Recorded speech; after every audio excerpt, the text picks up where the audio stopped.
You've felt it, haven't you?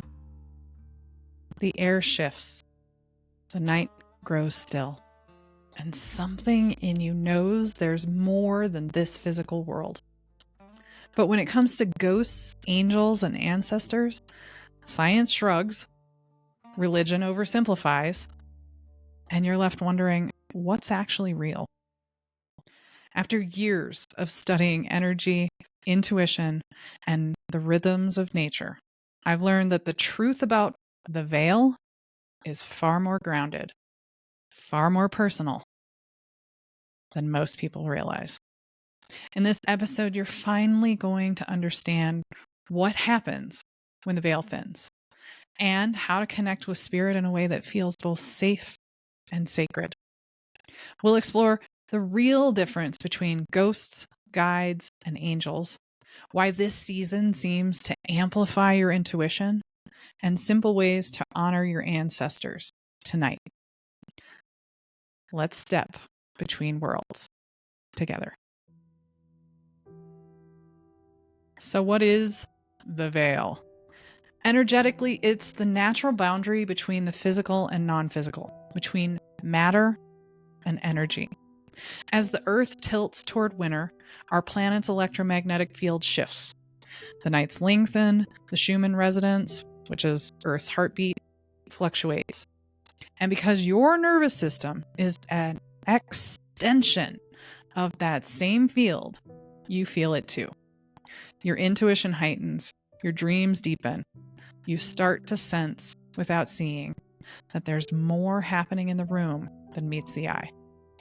It's not just mystical, it's biological.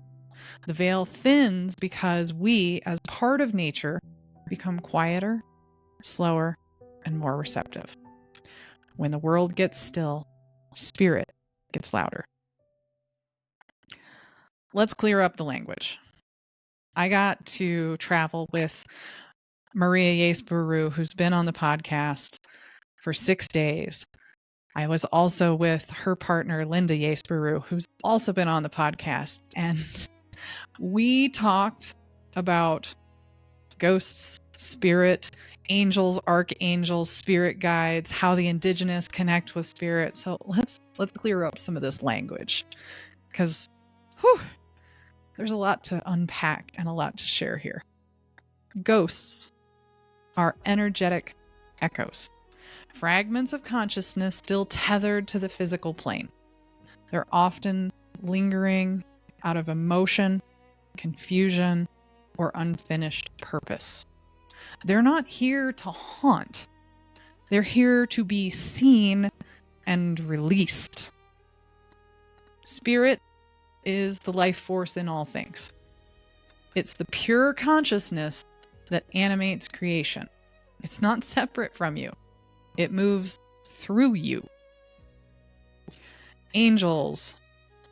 We had a lot of debate about this one, because what's the difference between a ghost and an angel and a spirit guide? Nothing.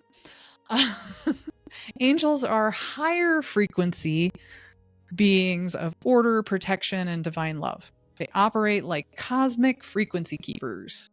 And archangels, think of them as collective archetypes, vast fields of energy that embody qualities like courage, healing, or truth. What we definitely came to the conclusion of is there isn't a hierarchy. It's vibration.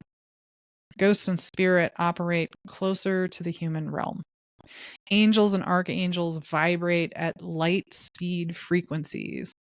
Spirit guides, which includes your ancestors, are the bridge between the two. It's not about who's above or below. It's about resonance. Many indigenous traditions don't see spirit as something other. The ancestors aren't in some distant heaven. They're not. There's also no demons or hell. They're in the land, the wind, the river, the fire. They are living presence. When you connect to nature, you're already connecting to your lineage. You're walking on the breath of those who came before. This time of year, from Samhain to Dia de los Muertos. It's about remembrance. Not what we've lost, but what still lives through us. Your ancestors aren't gone, they're transformed. If you feel called to connect to spirit tonight or any night, here's how to do it safely and sacredly. First and foremost, set intention. Say out loud that you have the intention to invite in ancestors, spirit guides, whoever you're inviting in your highest good and their highest good.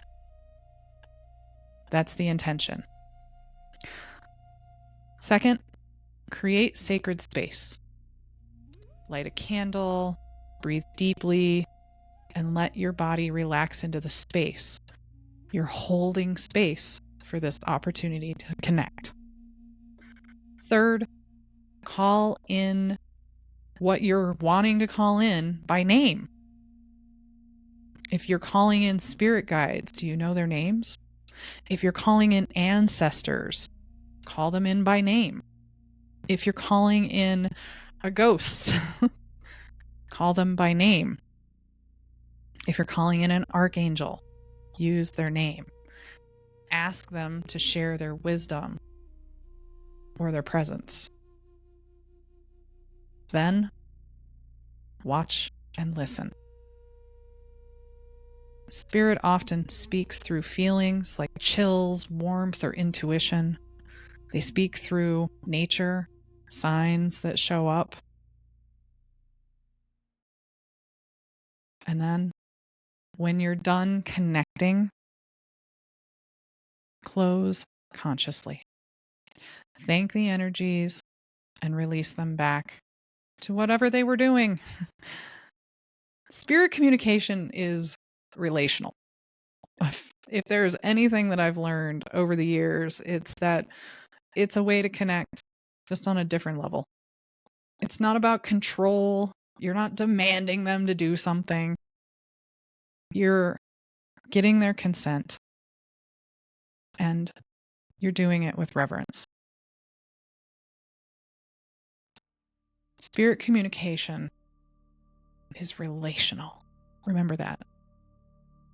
Safety in spirit work begins with intention. Also remember that. That's the big takeaway here. Energetically, the thinning of the veil isn't random. It mirrors cosmic and solar rhythms, solar storms, magnetic shifts, the quieting of Earth's energy field, all heightening the sensitivity. And because your body is electromagnetic, you feel it. You may notice vivid dreams, synchronicities, emotions that surface seemingly out of nowhere. Instead of brushing it off as weird, what if you treated it as a message? Your body, your gut, your nervous system is the bridge between worlds. Your intuition is your instrument. The veil just tunes it. Halloween, Samhain, Dia de los Muertos, All Saints' Day. This is the night that the veil thins. Not to frighten you, but to remind you, you are spirit in form. You're both the living and the legacy, the seen and the unseen. And you're deeply, beautifully connected to everything that's ever existed. So tonight, as you light your candle or whisper a prayer, remember the veil doesn't separate you from spirit. It simply invites you to see what was there all along.